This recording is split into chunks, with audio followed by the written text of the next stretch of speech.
Buenos dias, magandang araw, mayong buntag, Zamboanga Peninsula. Samahan ninyo kami para sa kapihan sa Region 9, hatid ng Philippine Information Agency. Ang programang ito ay para sa ating mga national government agencies o iba't ibang ahensya ng gobyerno upang maihayag ang kanilang mga programa at serbisyo sa taong bayan. We are live via PIA Western Mindanao Facebook page at mapapanood niyo po kami via live sa ating Facebook page. And of course, we would like to acknowledge all our online viewers at ang ating mga media partners all over Zamboanga Peninsula na nanonood po sa atin ngayon from Isabela City, Zamboanga Sibugay, Zamboanga del Norte, Zamboanga del Sur, and of course from Zamboanga City na kasama po natin ngayon sa ating venue. We would like to acknowledge the West Mincom Press Corps headed by Miss Queenie Casimiro. Welcome po sa ating programa. At later on po, mag-acknowledge po tayo ng kanilang mga katanungan mula po sa ating mga media partners. And with that, we would also like to acknowledge all our Municipal Information Officers Network and Barangay Information Officers Network na nanonood sa atin ngayon. Ang ating pong programa ngayon, pag-uusapan natin ang ating post-election review. Aalamin po natin or kukumustahin natin kung kumusta po yung naging lagay ng ating election or national midterm election po dito sa Zamboanga Peninsula. Hindi na po natin patatagalin. We will welcome all our guests po ngayong araw. First, we have Police Lieutenant General Bernard Banac, the Commander, Area Police Command of Western Mindanao. Salamat, Myra. Magandang umaga sa lahat ng ating mga nanonood ngayon, lalong-lalo na ng mga nasa online at mga taga-subaybay ng ating programa Ang Kapihan sa Region 9. At binabati ko rin lahat ng mga members of the press corps natin at mga information officers ng municipality at barangay sa buong tatlong rehiyon ng Western Mindanao.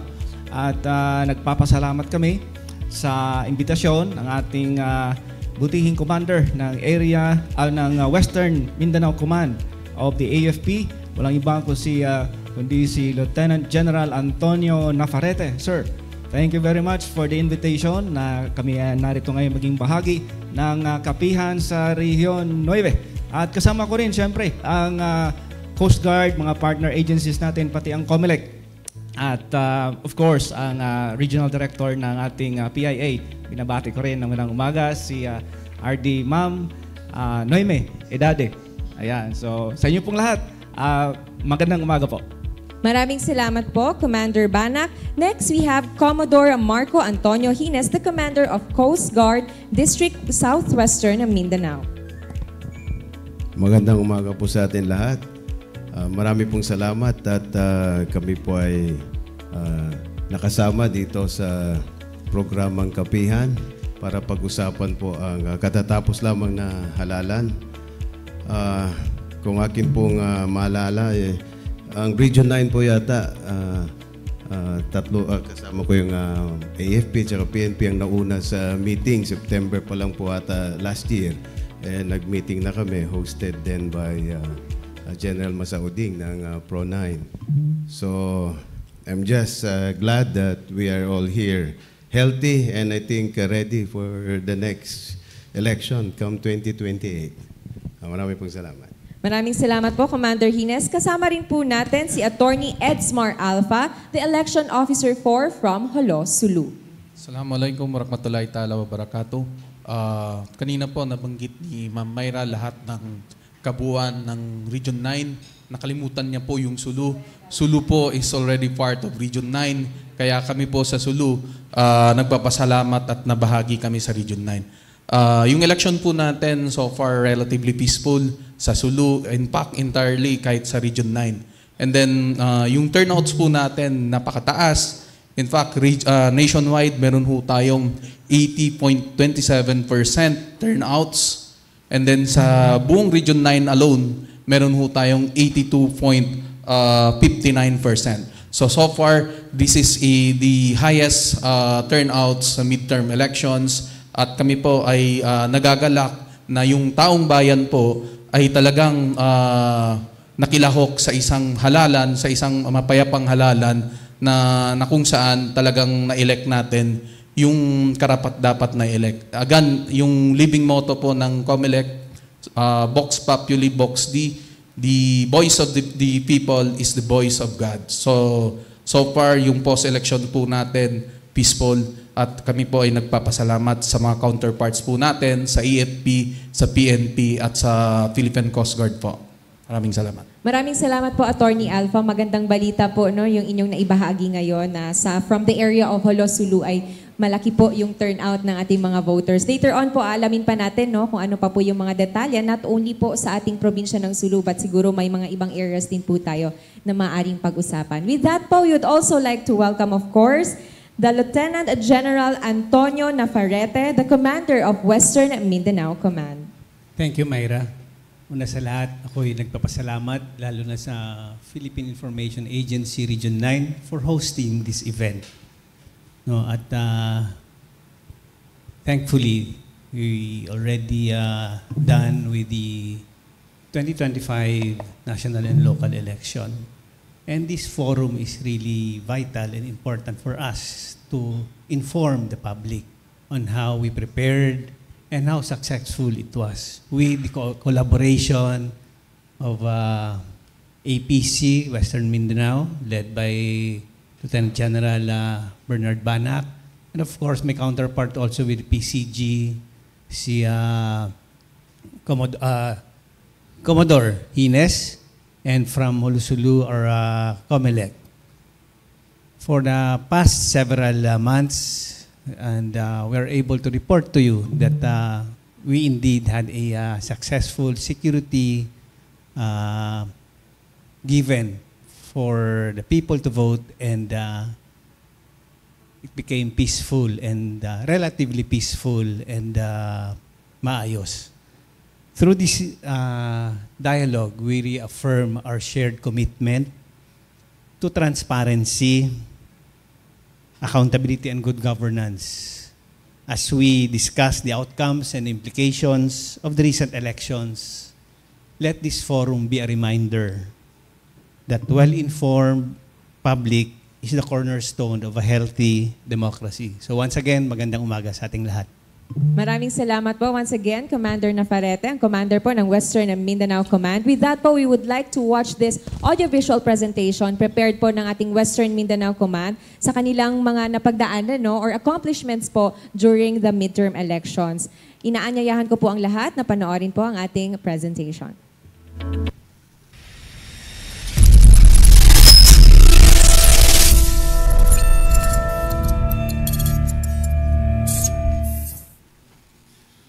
Westmincom, along with the Commission on Elections, the Philippine National Police, and the Philippine Coast Guard have made remarkable accomplishments that made the conduct of national and local elections 2025 an astounding success.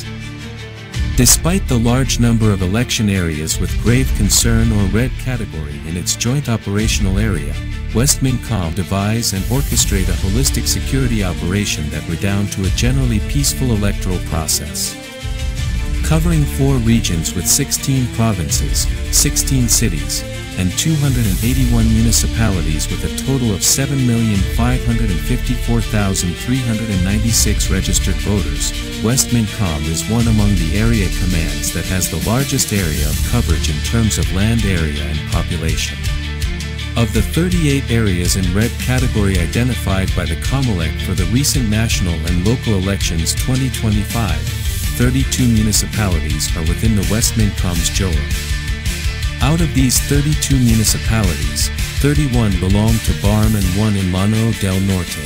This is largely attributed to the presence of intense political rivalries, report of rampant vote buying activities, and occurrence of election-related violent incidents that lead to the declaration of failure of elections in previous electoral processes in these areas. Additionally, presence of threat groups, potential private armed groups, and peace-inclined groups make the security operations more complex, particularly in the areas under BARM during elections. Following series of meticulous planning sessions guided by historical data, Westmincom issued the Security Plan Paghahalal 2025 on December 12, 2024 with the primary mission to perform election duties in support to the COMELEC in the implementation of election laws, rules, and regulations in order to ensure free, orderly, honest, peaceful, and credible conduct of the NLE 2025. To accomplish this mission, Oplan Padaha Lal outlined the guidelines, procedures, and tasks to be undertaken by the JTFs under Westmincom in the performance of their election-related functions, which include among others the following. Establish coordination with COMELEC, PNP, PCG, and other law enforcement agencies through the Joint Security Control Center or JSCC. Assist the COMELEC and other deputized agencies in the implementation of election laws, rules and regulations. Deter potential violent incidents to occur between and or among political rivals. Deter private armed groups and other armed threat groups from conducting election-related violence, and deny the insurgents and local terrorists from conducting atrocities, including extortion activities. Guided by the Security Plan Padaha Lal 2025, Westmincom intensified its collaboration and coordination with the COMELEC, PNP, PCG, BFP, DepEd, and other key agencies through the Joint Security Control Center of JSCC to ensure public safety and security during the election period. Additionally, Westmincom bolstered its campaign against loose firearms through the Small Arms and Light Weapons Program, which resulted in the surrender of numerous unlicensed and undocumented firearms facilitated by the joint task forces in different provinces. Total eradication of tools of violence is a great step towards preventing, if not totally preventing, violent incidents that may disrupt the conduct of peaceful elections. Westmincom also participated in the signing of the guidelines for mutual understanding between the GPH and MILF CCCH and the JAG in support of the NLE 2025 held at Camp Darapanan, Sultan Kudarat, Maguindanao del Norte on April 30, 2025. The Peace Covenant signing at the 103rd Infantry Brigade in Marawi City on April 15, 2025 and 18th Infantry Battalion Headquarters in Lamadon, Basilan Province on May 8, 2025. Said events mark a significant milestone in ensuring a peaceful elections and ongoing peace-building initiatives between the GPH and MILF. Both the GPH and the MILF reaffirmed their commitment to upholding democratic processes, especially on ceasefire-related functions. Moreover, Lieutenant General Nafaretta and other high-ranking military officials also participated in several peace forum and peace covenant signing in Zamboanga Peninsula and the provinces of Maguindanao, Sulu, Basilan, and Toy-Toy. Said activities brought together key political stakeholders and candidates including representatives, governors, vice-governors, mayors of Lanao del Sur, who collectively pledged their commitment to uphold peace, integrity, and respect throughout the election period. A solemn oath was also made as political aspirants swore their commitment to a peaceful campaign and honest election on the Holy Quran, a symbolic gesture underscoring the gravity of their responsibility. To ensure real-time monitoring of the election, Westmincom officially activated the Election Monitoring Action Center, EMAC, on May 8, 2025. The activation of the EMAC was in coordination with the COMELEC, PNP, PCG, and other deputized agencies. This was conducted simultaneously with the conduct of contingency planning and simulation exercises to ensure that units are prepared to respond and confront varying security issues and possible scenarios before, during, and after the elections.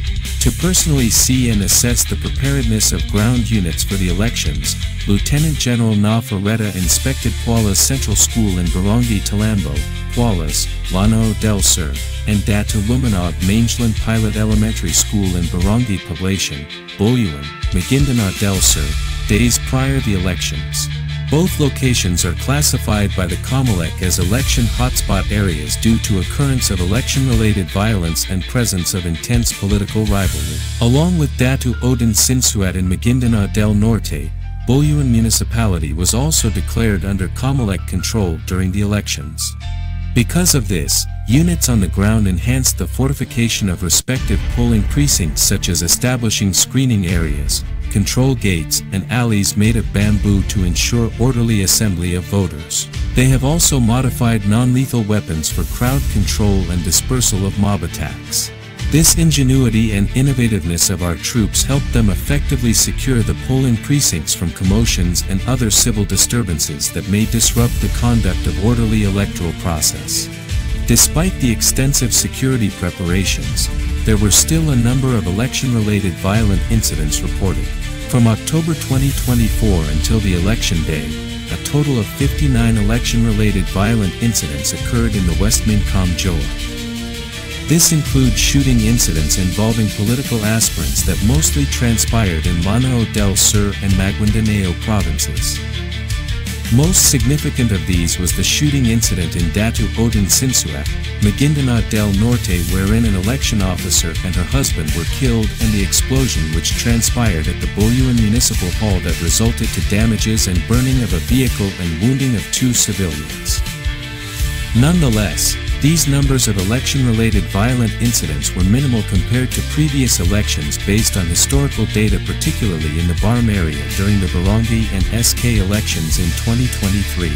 With West Mincom at the forefront of election security in the Western and Central Mindanao, the command remained resolute in its mission to ensure that voters can cast their votes safely and freely through continuous monitoring and coordination with partner agencies and other government instrumentalities. The rapid and effective response of military troops and other deputized agencies swiftly restored order and allowed the electoral process to proceed unimpeded. The recently concluded NLE 2025 within West Mincom's JOA mark a notable achievement in ensuring a peaceful electoral process. Building upon the lessons and experiences of previous elections, particularly in mitigating security challenges, we have successfully conducted this year's polls without any declared failure of elections across our area of responsibility, even in historically sensitive locations. This is an accomplished mission that reflects not only tactical success but also strategic relevance to national stability and democratic integrity. The positive outcome of the NLE 2025 reflects the maturity of our operational strategies, the depth of our collaborative engagements with key partners such as the COMELEC, Philippine National Police, Philippine Coast Guard, local government units, and civil society organizations, and the unwavering dedication of our personnel. Our full commitment to meticulous planning, proactive measures informed by historical data on election-related dynamics, and seamless interagency coordination have been instrumental in fostering a secure environment for voters to exercise their right to suffrage void of fear, intimidation, and reprisal. As West Mincom prepares for the forthcoming Barm Parliamentary and Barangay and Sangguniang Kabataan elections, utilizing the best practices and lessons learned during the recent election will help us improve and implement our operations more effectively and efficiently. The application of these best practices and lessons learned will enable us to address potential challenges, ensure smoother election processes, and uphold the integrity and transparency of these upcoming elections. Our mission does not end here. It continues through every act of discipline, through the example we set, and through the lives we touch by simply doing our jobs well.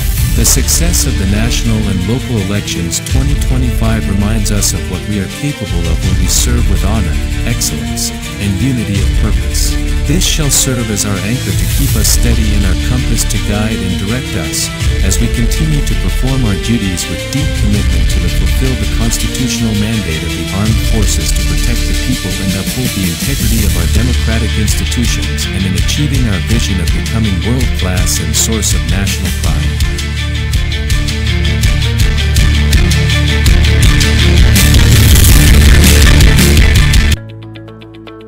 Maraming salamat, Western Mindanao Command, sa inyong presentation at sa inyong overview po ng accomplishment natin sa nakaraang election natin, election, midterm election. So now, tutungo na po tayo sa ating mga katanungan mula sa ating mga media partners who are watching us live, and of course dito rin po sa kasama natin ngayon sa ating venue.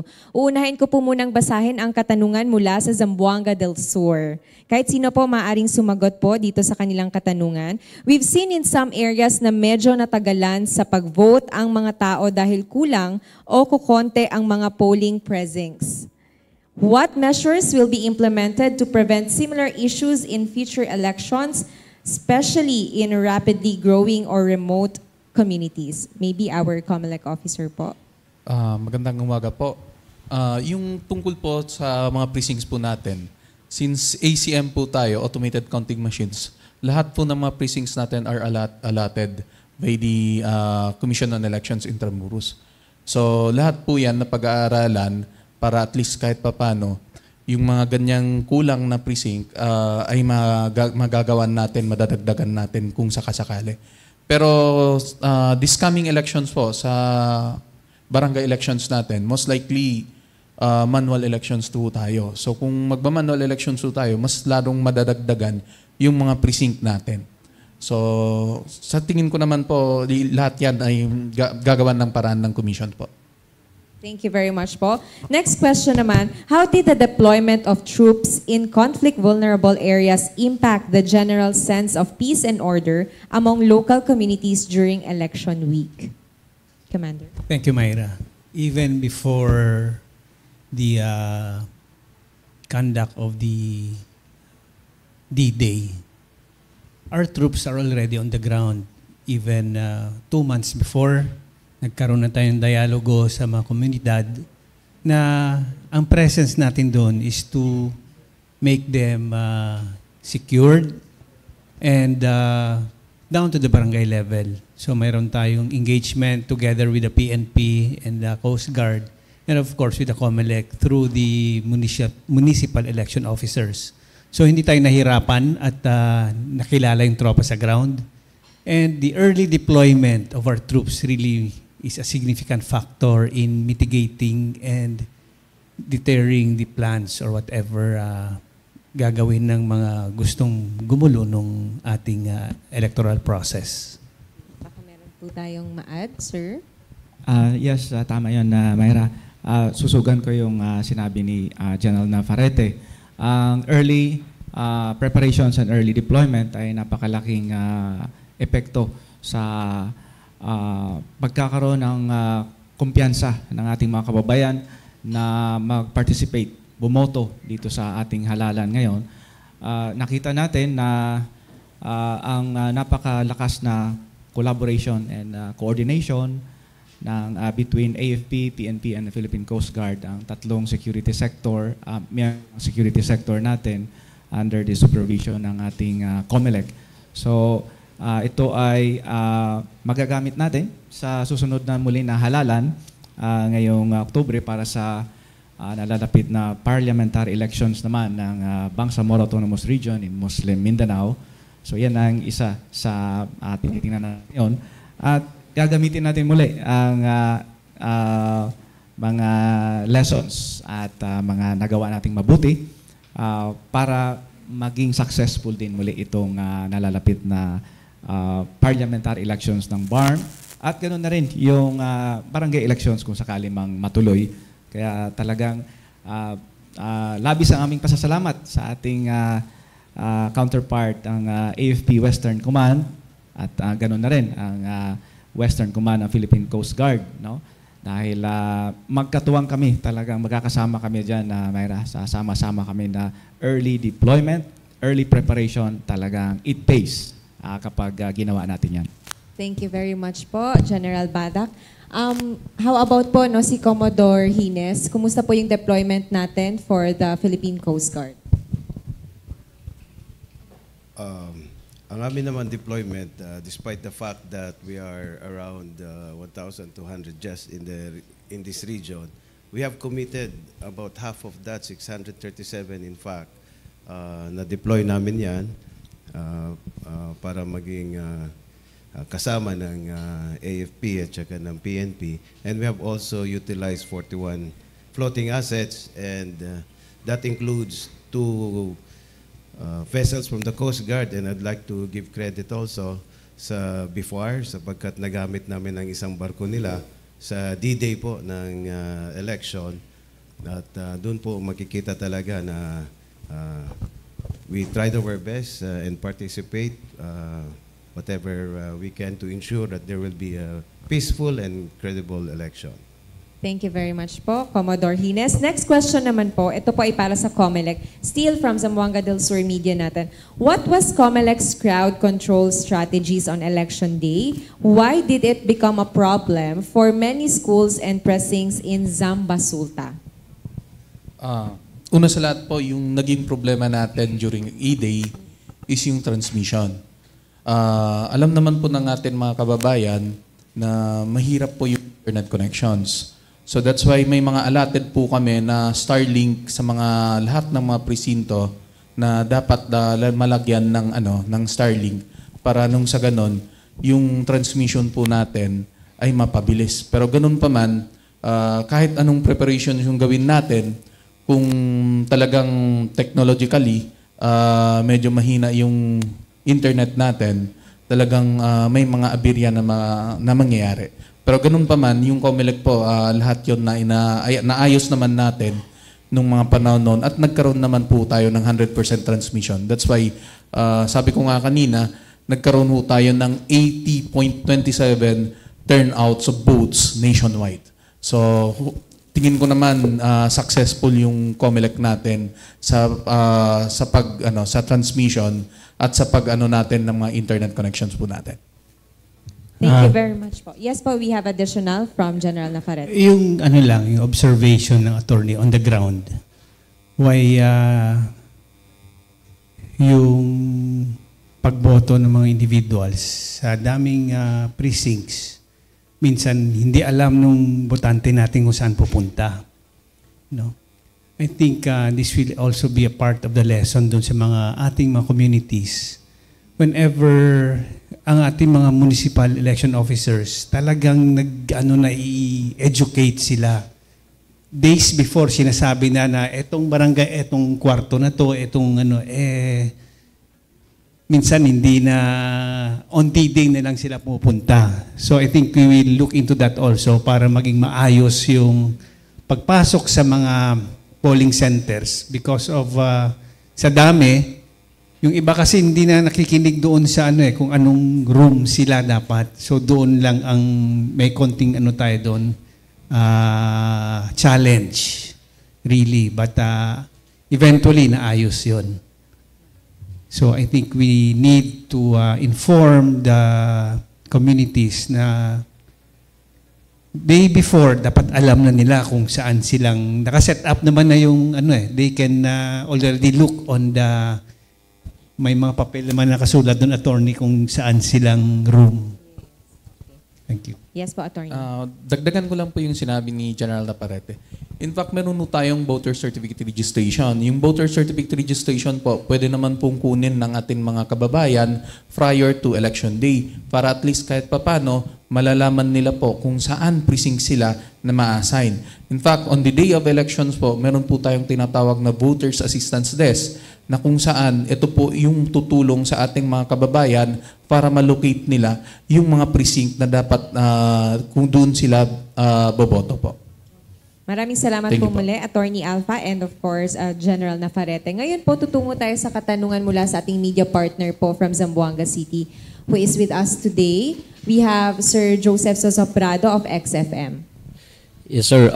Good morning po kay attorney po. Attorney, nung nakarang eleksyon dito sa Sulu, meron pong may mga nagkagulo yung mga hindi natin maiwasan yung mga followers ng mga kandidato nagsuntukan. In fact, 22 yata ang napapailan ng case. Ano po ang gagawin nating hakbang para hindi po ito maulit? Para totally na peaceful yung election pagdating dito sa barangay elections natin. Kami po sa Sulu, yung security sectors po natin, yung nakatoka tungkol sa mga ganyang klaseng issues. Pero kami naman po ay naghahanda dahil kahit papano po, yung mga ganyang klaseng issues, okay, dapat may address natin. Pero insofar as COMELEC is concerned, kami po ay nakikipag-coordinate sa ating kapulisan, sa ating AFP at sa ating PCG para at least kahit papano magkaroon tayo ng peaceful na halalan at hindi mauwi sa mga ganong klaseng pangyayari. Pero ganun pa man po, masasabi po namin sa Sulu is relatively peaceful kahit may mga ganong klaseng kaganapan na nangyari, hindi naman po tayo nagkaroon ng failure of elections. Hindi po talaga natin maiwasan yung mga ganong klaseng girian during elections day kasi talagang mainit yung mga magkakatunggali.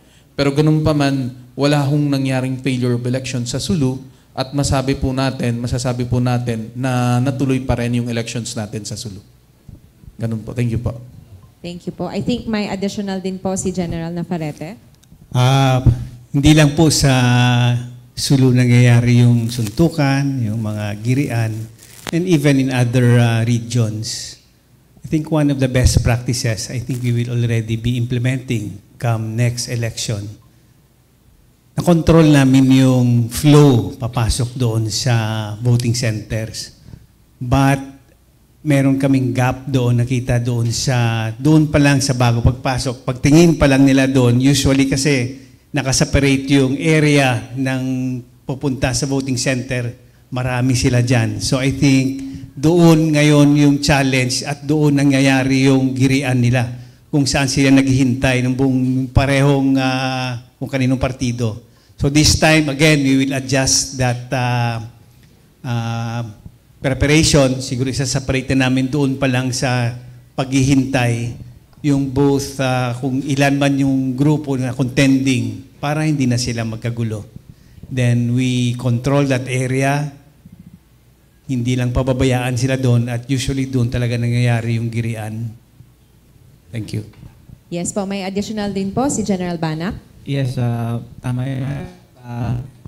Doon nga sa katanungan na kung paano natin ito mapigilan, part ng ating early preparation ay yung maaga rin na dialogo, yung pag-uusap ng mga stakeholders, lalong-lalo na yung ating mga LGUs, kasama yan. So, napakahalaga na mayroong maagang pag-uusap, dialogo, covenant signing at katulad niyan, malaki ang naitutulong na mai-condition na natin ang isipan na gawin nating mapayapa, maayos, halalan. Hindi pwedeng magkagulo tayo at mag-away-away o magsuntukan, maggirian. So hanggat maaari, magkaroon na ng kasunduan, agreement na kailangan at all cost ay kailangan maging payapa ang ating halalan. Thank you very much po sa additional input, no, General Banak. We will now read muna po yung katanungan rin from our Zamboanga Sibugay Media. How can we better educate po voters and improve voter participation next time? For attorney po. Meron po tayong voters information sheet. Yung voters information sheet po natin, prior to E-Day, ay dinistribute po natin yan sa lahat ng mga taong bayan. So, lahat po naka-receive niyan. And then at the same time, nung prior again to the, yung BIS na activities, meron din po kaming tinatawag na roadshow. So, yung roadshow po natin, umikot po kami lahat sa lahat ng mga barangay natin, sa lahat ng mga sulok-sulok ng na mga kabarangay natin at inimbitahan yung taong bayan para makita nila at makapag-participate sila na kung paano yung proseso ng tinatawag natin na bagong ACM natin. So insofar as the Commission is concerned, nagawa po namin yan prior to Election Day. So yun po yun. And then hopefully by BARM elections and at the same time barangay elections, magagawan pa namin yan ng mga aktibidad na kung saan makakatulong sa ating mga botante sa darating na elections po. Additional po na katanungan, what feedback po yung mga natanggap natin, lalong-lalo na po sa senior citizens and PWDs? Yung senior citizen po natin, maagang-maaga pa pumila na po doon. So, kahit pa paano po, meron po tayong express lane sa mga seniors natin. So, yung mga seniors po natin, nakaboto kaagad at exactly 5 a.m. in the morning, nakaboto po yung seniors natin, yung mga PWDs natin, including pregnant women. So kahit papano, at least yung init ng araw during election day, hindi na po naapektuhan yung mga senior citizens natin. Kaya kahit papano, nakapag-cast naman po sila ng ng ballots nila during that time po. Thank you po. Meron po ba tayong additional question po? Is there any record po of any election-related incidents during the day of elections? Anyone can answer po. I think in Region 9, we had a very, very election-related suntukan lang talaga. More on suntukan. Unlike, there's one, I think, prior, usually the day before. But come election, wala tayong nakitang barilan na-prevent natin yon in Maguinao del Sur, nagkaroon tayo ng checkpoints. So, na-prevent natin yung magpasok ng mga firearms. So, meron tayo doong na-arrest and naging peaceful talaga at walang, except for fist fights. Yun lang naman yung election-related incidents. Thank you very much po, General Nafarrete. Next po, we have a question from our media po here in Zamboanga City. We have here with us our West Mincom Press Corps President po. We have Ma'am Queenie Casimiro. Yes, good morning. Sir, I was wondering yung sinabi niyong puro fist fights, but we had like some people died in Basilan and if we were to count the teacher na binaril, it's like 9 people were killed in Basilan and 2 in Zamboanga del Sur. Hindi siya, has it been ruled out na hindi siya election related? The question while ago, tinanong kung during the day of election, those happened before the election, I think a day before. And usually, nangyari ito sa isla. Sa isla nangyari. And despite of our security implemented, nagkaroon pa rin ng incident. No? When these groups went to the islands. But we had our security there, medyo malayo lang. But we were able to react again also. Yeah, follow up lang. Yung sa Tabuan Lasa happened at 11:30 a.m. 2 dead and 3 wounded po. That's Well, may update na ba si PNP sa investigation, sir? If it's election related? Yes, makapagbigay ako ng update dyan. Itong insidente na to, dalawa ang napatay sa isang insidente ng pamamaril ay patuloy na iniimbestigahan ng ating pamunuan ng Police Regional Office 9 at tinutukoy natin kung ito ay maituturing na election-related incident. So, bahagi pa rin siya ng ating proseso ngayon upang ma-validate natin kung maituturing na election-related incident or isa lamang insidente na nagkaroon ng isolated shooting incident. So, patuloy ang investigation, hintayin na makapaglabas anunsyo ang PRO9 ng kanilang resulta ng kanilang investigasyon. Maraming salamat po once again, Ma'am Queenie. Tungo po tayo ulit sa question natin from our online media viewers po. We have from Basilan naman. It has been reported that several USBs from various municipalities experience errors during the transmission or counting process. So could you please po clarify what caused these errors? Were there any technical issues with the USBs or related equipment? Attorney? Magandang umaga po ulit. Yung with regards po to yung mga USB po natin, hindi po talaga natin maiwasan yan na magka-aberya po yan on the day of election.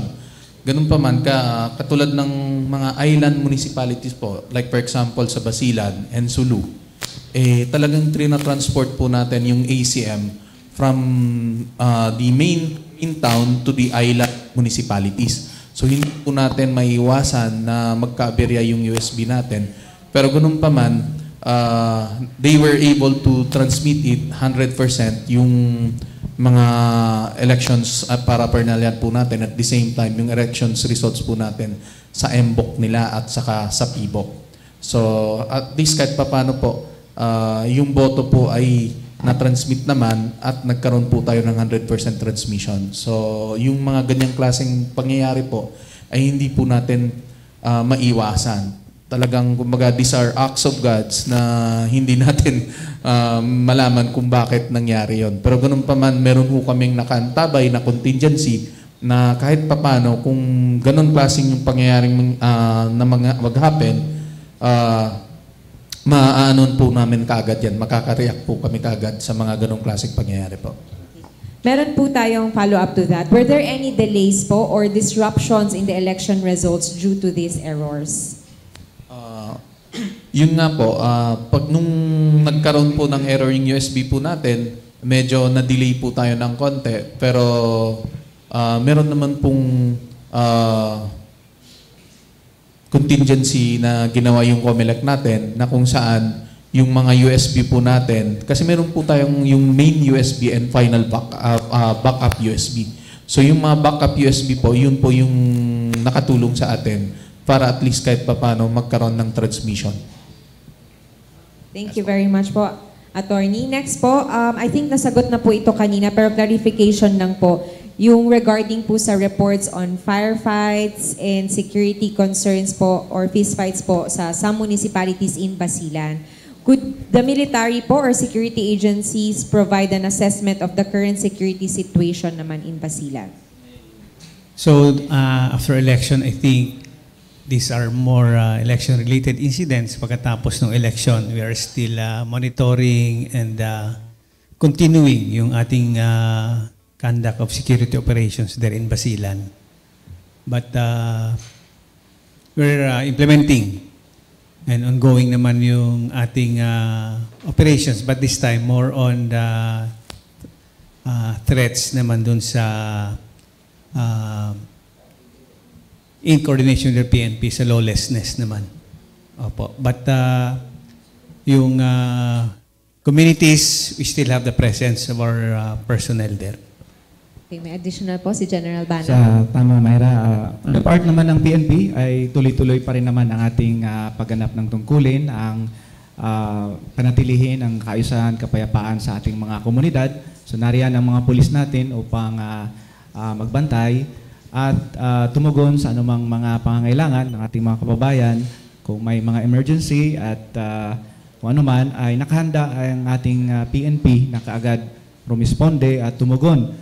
So, nariyan pa rin sila sa kanilang mga assignment, yung mga checkpoints natin, patuloy pa rin yan, upang mabigyan natin ng kumpiyansa at seguridad ng ating mga kababayan na sila ay magpatuloy ng kanilang araw-araw na pamumuhay.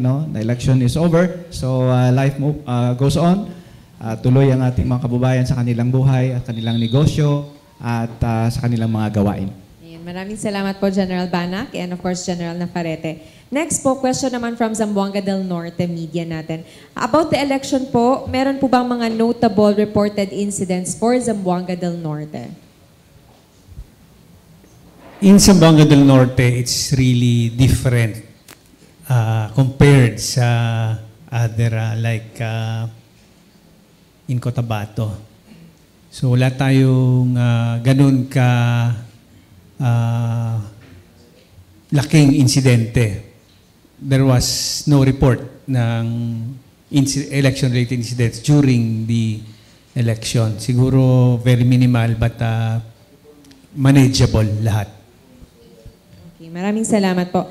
Next question naman po from our online netizen naman. What were the specific challenges po Westmincom has encountered in their area po, no? Yung meron po ba tayong mga communication delays or mobility limitations? With our preparation, doing all exercises, we had conducted a contingency exercise and what if courses of actions. All our joint task forces in terms of mobility, we prepared for that. Even help our COMELEC counterparts whenever magkaroon ng aberya doon sa pag-travel. So, our naval boats were fully utilized in the islands. We had several air assets, more or less 8 yung binigay rito sa atin, to help in as far as transport of troops and security. So wala tayong nakitang problema sa mobility. In terms of communication, we provided Starlinks and even all of the precincts, nagbigay tayo doon ng yung communication, nagkaroon ng redundancy. Yun po. And we had sufficient forces coming from other divisions. So, naging very smooth because of the early preparation and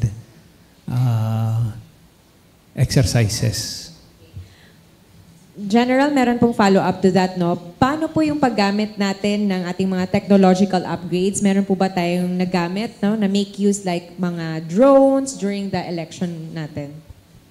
Yes, we maximized all our capabilities.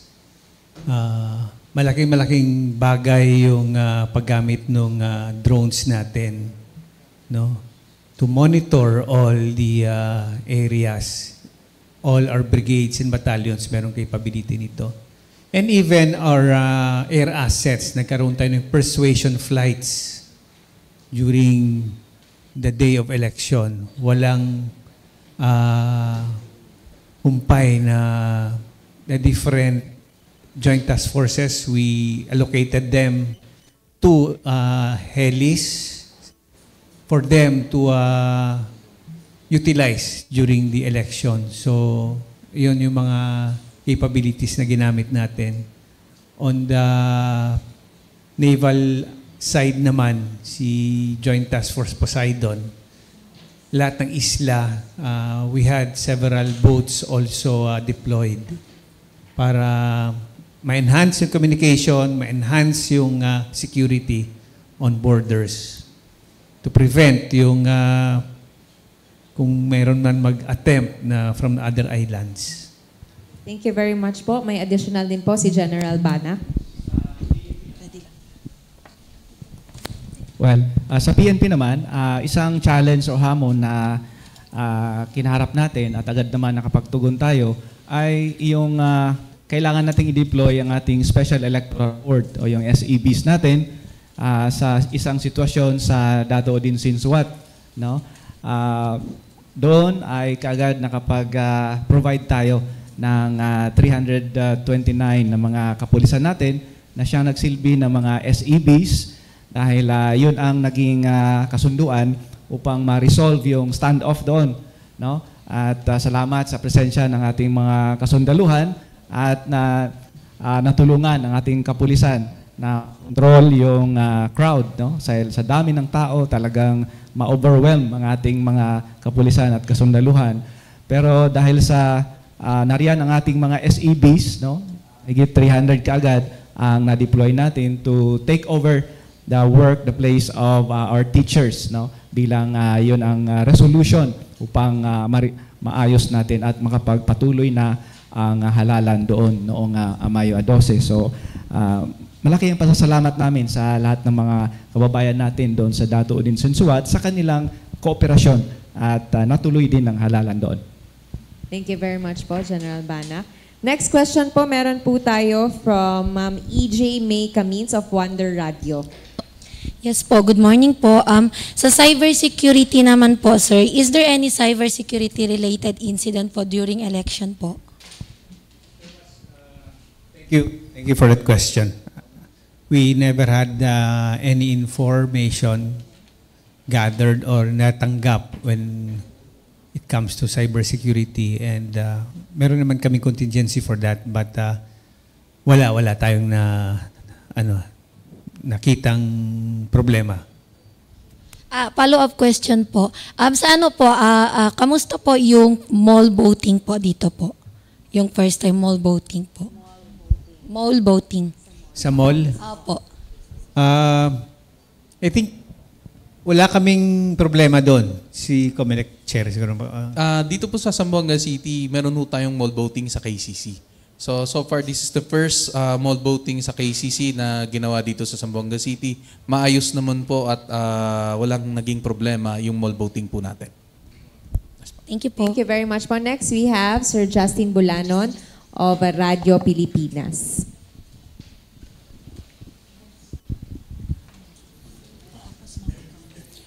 Sir, good morning. For the BARM elections this coming October, may mga paghahanda na po ba tayo at ano-ano yung mga measures na i-adapt natin based from our assessment from this year's midterm elections to ensure a smooth BARM parliamentary election? Thank you. Yes, we just had our after-election review. And of course, we're looking forward dito sa BARM. Basically, it's the same precinct, the same poll centers. Ang difference lang is number of MPs lang, party and districts. MPs yung yung bobotohan. But the same principle, we should always be proactive. And of course, yung early deployment, ganun pa rin yung natin, we collaborate and engage all these contending parties and talk to them and giving them assurance that we are apolitical. We will ensure that the people will be able to vote and constant engagement hanggang sa dumating yung araw na yon. And we have enough forces to be deployed since hindi naman buong area ng West Mincom is magkaroon ng BARM Parliament election. So yung sa mga del Norte, sa mga del Sur, wala naman na yung election dyan. So we have enough forces if ever na kailangan pa natin. And we don't need na mag-import pa galing sa ibang divisions outside the West Mincom. Thank you very much po, Sir Justin. I believe may question pa po tayo from Sir Roel Pareño po of Philippine Star. Thank you, Myra, for General Banak, sir. Nagkaroon po ba ng investigation doon sa insidente ng alleged ambush sa Muhammad Adjul? Kasi initially, there was a report with police claiming it was an operation.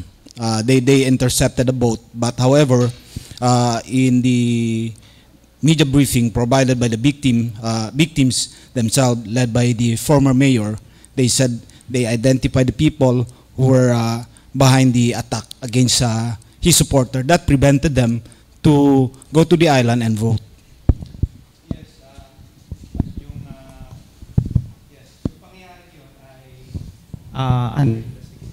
So, makakaasa tayo ng ongoing investigation. That will include the police themselves who claim it was a legitimate operation. Kailangan natin na lahat ng angles and possibilities ay kailangan na maimbestigahan. Kabilang yan sa mandato ng PNP ang mag-imbestiga. So, makakaasa ang ating mga kababayan, lalo na yung mga naging biktima, na ang hustisya ay gumugulong at makakamtan nila. So, medyo bigyan lamang natin ng konting panahon ang ating kapulisan sa PRO 9 ay nagsasagawa ng kanilang investigasyon sa bagay na yan. At I'm sure at the soonest possible time makapagbigay din sila ng mga detalye pa sa tungkol sa pangyayari. Yes, sir. To General Nafarete, sir, with the spate of encounters po, shooting incident in the island villages, magkakaroon po ba ng mas maigting na etong pagko-collect sa mga loose firearms, because apparently these people belong to some parties involved in the election po? Yes, Roel. Talagang paigtingin pa natin, we will be doing that, and we've been doing that, and it's always our effort, no, to collect these loose firearms. So priority natin yan, because we will never have a safe community kung maraming baril na nandyan sa loob. Dapat pulis lang, military lang ang magkaroon ng baril. In one of our coverage in Malusu, sir, we were barred by the watchers to cover a certain precinct inside the Port Holland Central School. And one of the security soldier at that told me that their S3 has prevented us to cover. Pinagbabawal daw po kami to cover the area. I don't know for what reason, or maybe he's not aware of our etong provision to that media are allowed to cover. In fact, a colleague of mine got threatened by a watcher among the watchers who control the area po. Magkakaroon po ba tayo ng itong assessment as to the kung ang sundalo po natin ay nagiging how do you call it, hindi naging partisan na po sa naging election natin doon sa area na yun. Thank you for the information, Roel. And I think that is really good on your part from the media to report yung mga ganitong mga bagay for us to also look into that situation. Bakit nangyari yon? Probably yung dissemination sa baba, nagkaroon ng lapses. But we will ensure that we will look into it and dito dapat itong mangyari later on. I've been always telling our commanders on the ground that we should be non-partisan, no? And that's always been our stand. So thank you for that report. We will look into it and tignan natin kung saan yung gaps doon na pwede nating solusyonan. Thank you, Roel. Thank you so much, sir. Thank you, Myra. Thank you po, Sir Roel. Lastly po, we have Ma'am Lane Sanson of eMedia. First, good morning po. Ang question ko po, ano-ano yung mga extra measures na ginawa ng armed forces para ma-secure ang election paraphernalia sa mga polling centers since final testing hanggang sa election day sa mga hotspot areas natin po? Thank you. Very basic, we need to put physical intervention. So, naglagay talaga tayo ng tropa sa lahat ng precincts, even doon pa lang sa Municipal Treasurer's Office. Bago nilabas yun, meron na tayong tropang nilagay. We had the early deployment ng ating troops, and even during the movement, meron tayong with the PNP and AFP, meron tayong security na binigay sa pagtransport nitong mga paraphernalias. And monitored ang movement, no? Meron tayong drone, meron tayong checkpoints. We always report kung nasaan na yung convoy hanggang sa makarating doon sa eskwelahan. And pagdating doon sa eskwelahan, meron tayong tropang nakabantay. Thank you. Thank you po, General Nafarrete. May follow-up question po tayo, additional, from Sir Joseph Sosobrado. Kay General Banak po. Sir, good morning. Sir, merong isang politician sa Sulu na tumakbo, may standing warrant, 3 counts of murder. Ngayon, natalo siya. Ano po kayang hakbang na gagawin ng PNP para ma-serve yung warrant na nagkaroon yung isang politicians? Well, kung ito ay standing warrant, kasama ito sa mga for action ng ating kapulisan. Hindi ito ibig sabihin na magiging tahimik na lamang tayo dito. Kailangan ito ay ma-serve sa tamang panahon, sa tamang paraan, at kailangan lamang natin na ma-verify ang validity ng warrant na yan, kung yan naman ay standing, legal, at walang problema. So kinakailangan kapag may standing warrant of arrest, kailangan na maisilbi. Dahil ito ay kautusan ng ating korte sa ating kapulisan to any officer of the law, no, na to serve the warrant doon sa kinaukulan ng mga nakalagay na pangalan doon. So, wag po tayong mag-alala, ang hustisya po natin ay gumugulong at very effective po.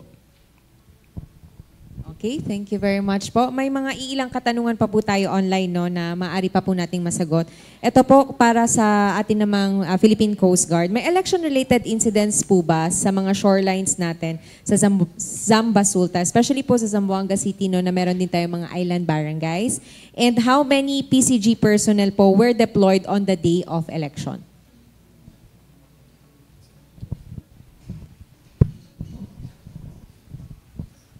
Wala naman po akong na incident na nangyari along the shoreline.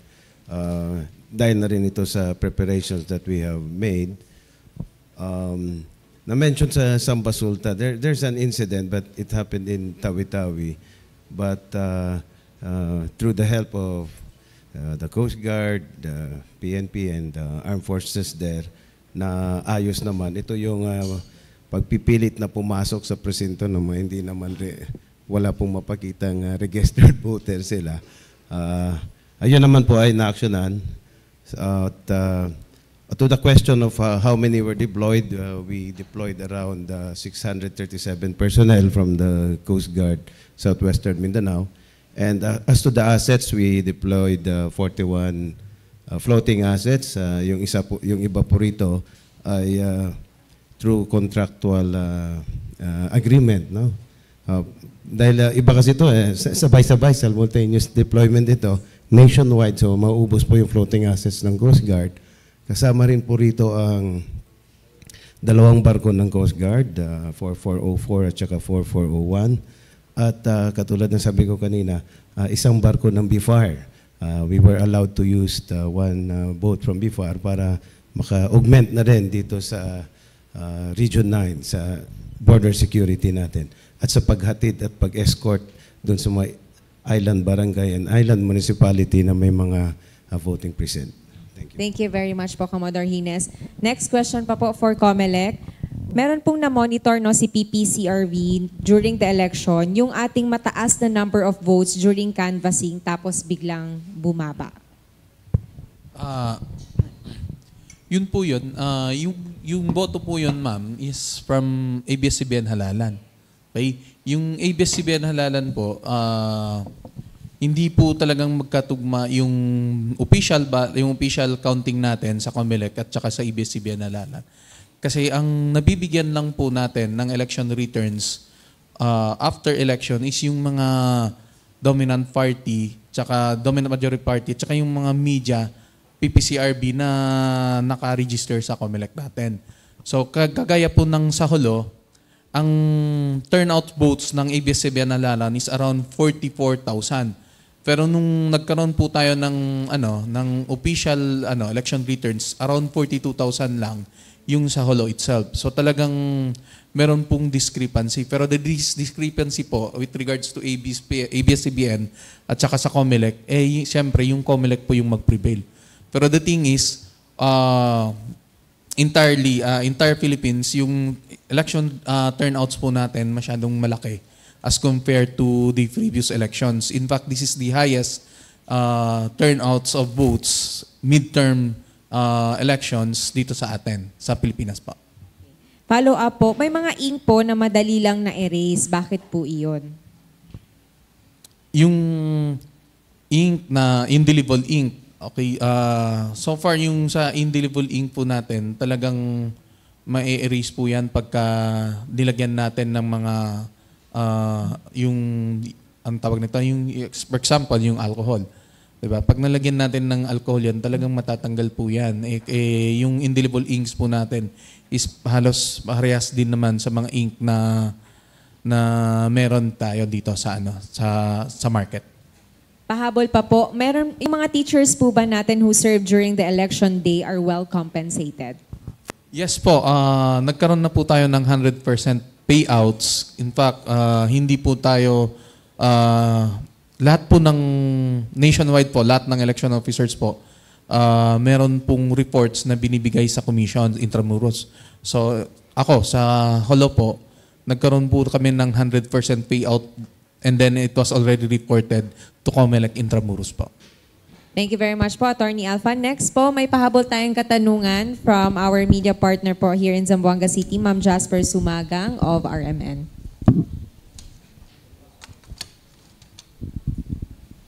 Good morning. Good morning po. If you compare last election po, which is has the most numbers of election-related violence po? Maybe general. If you compare the last election to this election po. Malaking pagbabago. Ibang-iba yung result ng ating election now. And even most of these communities nakaramdam. pwede naman palang bumoto na hindi walang putukan eh. It's a very, very big change compared in 2022 and even the last barangay election. Yung takot na wala, their confidence umakyat dahil meron tayong tropang binuhos. And I think this will be a big change come other elections. Okay. We need to let them feel na dapat ganito ang eleksyon, walang barilan, walang ano. May mga isolated cases lang talaga because of the grabe yung bangayan. But we've nakita na namin yan next election. Pagpapreparan pa rin yung mga areas of concern. Okay. Ano po sa tingin niyo ang naging mas effective na preparation to have a zero failure of election po? Effective is early deployment and pag-uusap, dialogo. Dapat merong open lines of communication on both sides with our COMELEC, the commitment and firm resolve. We will never have a failure of election. Thank you. Thank you very much po. May additional po si General Banak. Yes, may dagdag ko rin ang paggamit ng social media ngayon dahil sa technology. Malaking bagay ito na aware lahat ng ating mga voters, ating mga kababayan. Alam nila ang mga nangyayari at kung mayroong mga insidente ay marami kaagad yung nag-broadcast live. So dahil dyan ay nakakakuan din ito, tulong na ma-prevent natin anumang mga untoward incident at kagad na ipaparating sa mga otoridad natin, sa mga kasundaluhan, kapulisan, if anything na may mga panganib na kinakaharap ang ating mga communities. So malaking bagay din nagkaroon na ng social media. Ang paggamit ng social media ngayon ay malaking tulong sa naging outcome ng ating halalan na no failure of election. Connecting po doon, no? Connected po sa question ni Ma'am Jasper, General Banak. What role po yung ating mga naisagawang peace covenant signings and local peace forums po play in reducing tensions po and violence in hotspots areas? Napakalaking tulong po nang mayroon tayong maagang mga pag-uusap, dialogo, dahil nawawala yung tension at nagkakaroon talaga ng openness, no? Transparency sa lahat ng mga kandidato, mga partido involved at naipapahayag nila ang kanilang commitment dahil kung hindi naman din sila mag-participate at hindi sila maging open, manganib din na baka hindi sila maihalal, no? At hindi sila magustuhan ng mga botante. So dahil dyan sa mga dialogue, peace covenants, talagang nagagawa natin na magkaroon ng mapababa agad natin ang tension. Thank you very much po. Panghuling katanungan na lamang po, no, para sa lahat po ng ating mga panauhin ngayong araw. In terms po of election security, election process, what best practices po emerged during this election cycle that you believe should be continued po to improve in 2028?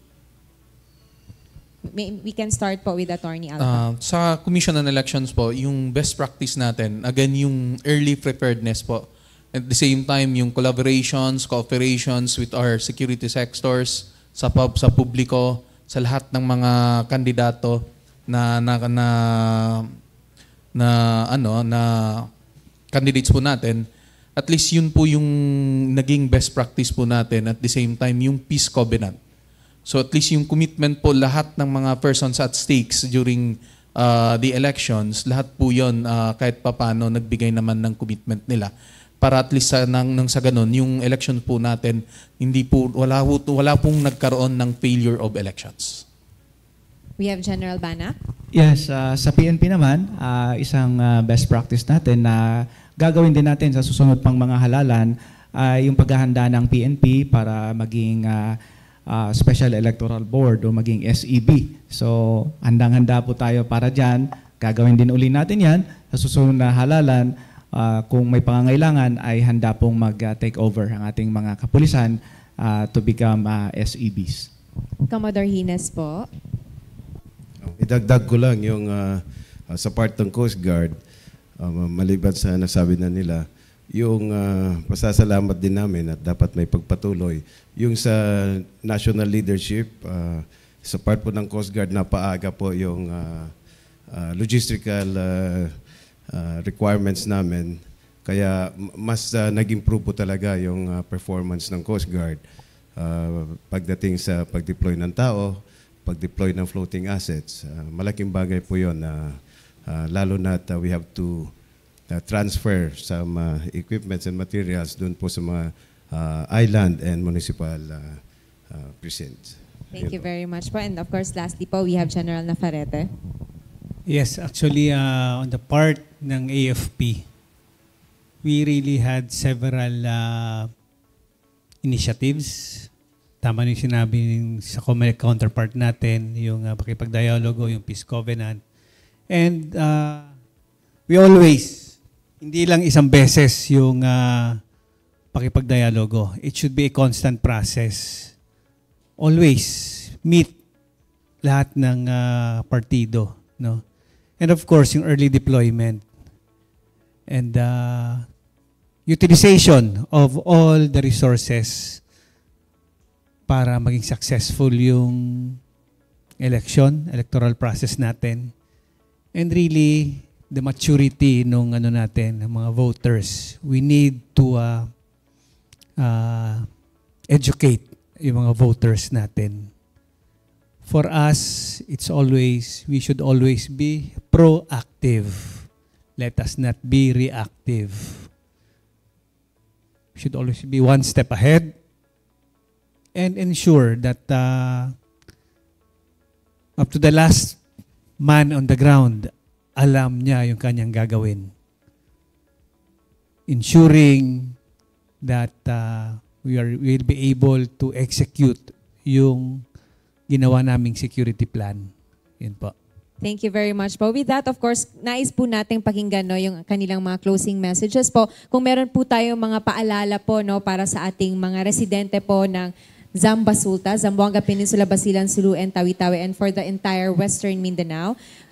Una po sa lahat, let's welcome po again Police Lieutenant General Bernard Banac, the Commander of Area Police Command of Western Mindanao. Thank you, Ira. Muli ang aming pasasalamat sa lahat ng ating mga kababayan dito sa Western Mindanao. At of course, ang ating mga security partners, ang AFP, PCG, at ang ating Western Mindanao Command under Lieutenant General Antonio Nafarrete, at ang ating Western Mindanao District ng Philippine Coast Guard, Commodore Mark Antonio Hines, at ang ating COMELEC na narito ngayon, Attorney Alpha. Maraming salamat po talaga sa naging suporta at kooperasyon ng bawat isa, lalong-lalo na yung ating misyon na mapanatili, maayos, maidaos natin ang halalan na 2025 noong Mayo 12. At dahil dito ay mayroon tayong baon ng mga lessons, best practices para maipatupad natin sa susunod na mga halalan na magaganap ngayong Oktubre para sa parliamentary elections ng BARM at sa nalalapit din na barangay elections sa later part of this year. So we are very thankful and tayo po muli ay nananawagan sa ating mga kababayan na patuloy po nating suportahan ang ating pong AFP, PNP, PCG sa pagpapanatili ng kaayusan, kapayapaan sa area na ito na kinabibilangan ng 3 rehiyon ng Regions 9, 12 at BARM. At ang inyo pong patuloy na kooperasyon sa atin ay malaking bagay upang tulong-tulong tayo na maipatupad natin ang kaayusan at kapayapaan dito sa area na ito. Maraming salamat po sa inyong lahat. Thank you very much, General Banac. And of course, we also have Commodore Marco Antonio Hines, the Commander of Coast Guard District, Southwestern Mindanao. Muli, mayong buntag po sa tanan.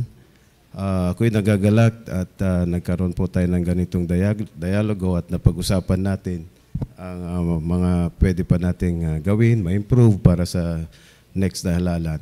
Ang involvement po, the involvement of the Philippine Coast Guard here is not just because we were summoned by COMELEC, but it's actually a constitutional obligation for one primary purpose, and that is to ensure that there's be a peaceful, orderly, and credible election. At I do believe that the armed forces, sa pangunguna po ni Lieutenant General Navarrete at ni General Banac sa PNP naman po, I believe that we have done our part.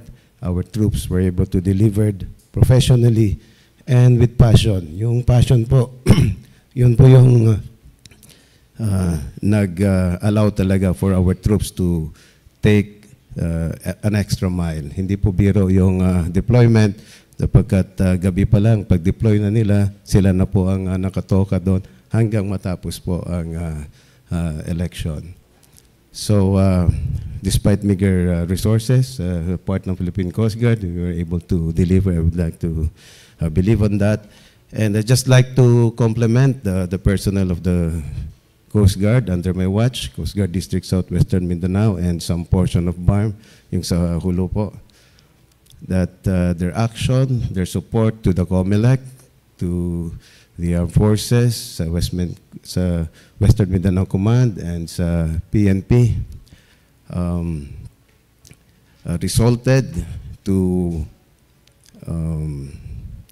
a peaceful election na masasabi po natin na the election result is the voice of the people.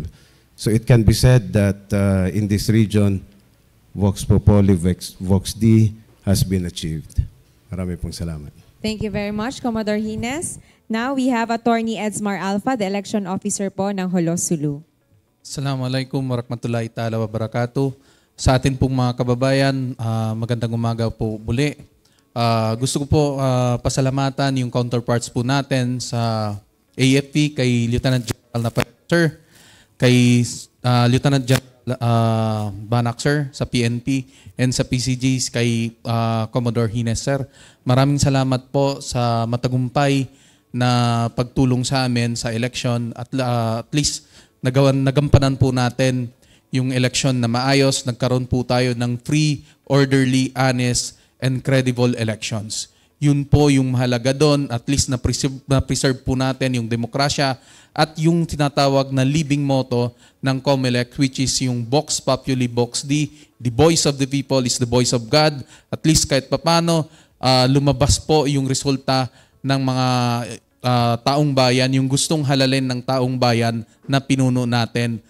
Nandiyan na po sila, na-proclaim na po sila, at kahit papano, yung mandato po namin sa Commission on Elections, nagampanan na po namin ng maayos at hindi po tayo nagkaroon at walang nagkaroon ng failure of elections sa entire Philippines po.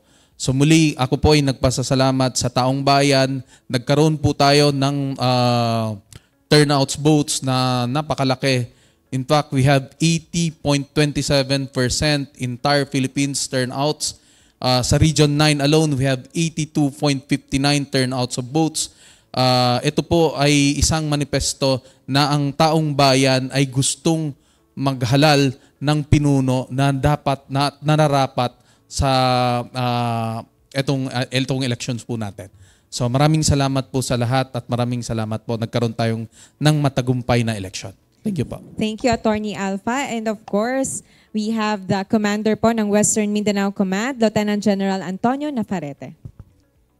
Bismillahirrahmanirrahim. In behalf of the Armed Forces of the Philippines in general and Western Mindanao Command in particular, we would like to thank everybody, especially the communities, stakeholders involved, and our media friends for this very successful conduct of national and local election for 2025. With the collaboration of everybody, we are able to perform our mandated tasks. Let's be assured that your armed forces will always remain committed to provide all the security measures as we move forward and prepare again for this upcoming BARM parliamentary election and barangay SK election. So, once again, maraming salamat. Mabuhay tayong lahat at magandang umaga. Thank you very much, General Navarrete. And of course, maraming salamat po sa lahat ng ating mga panauhin ngayon sa ating programa. Nagpapasalamat rin po tayo sa ating mga online viewers at sa ating mga media partners all over Zamboanga Peninsula, Basilan, Sulu, and Tawi-Tawi. At sa ating West Mincom Press Corps po na kasama natin ngayon sa ating programa. Muli nagpapasalamat po kami at patuloy lamang po ang pagtutok sa ating PIA Western Mindanao Facebook page for timely, relevant, and accurate information. Maraming salamat po sa buong team ng PIA at ng Western Mindanao Command para po sa ating programa ngayong araw. Sa ngalan pong muli ng PIA Director General Catherine Chloe De Castro and PIA Regional Director Ms. Noemi Edaga, ito si Myra Espinosa. Muchísimas gracias.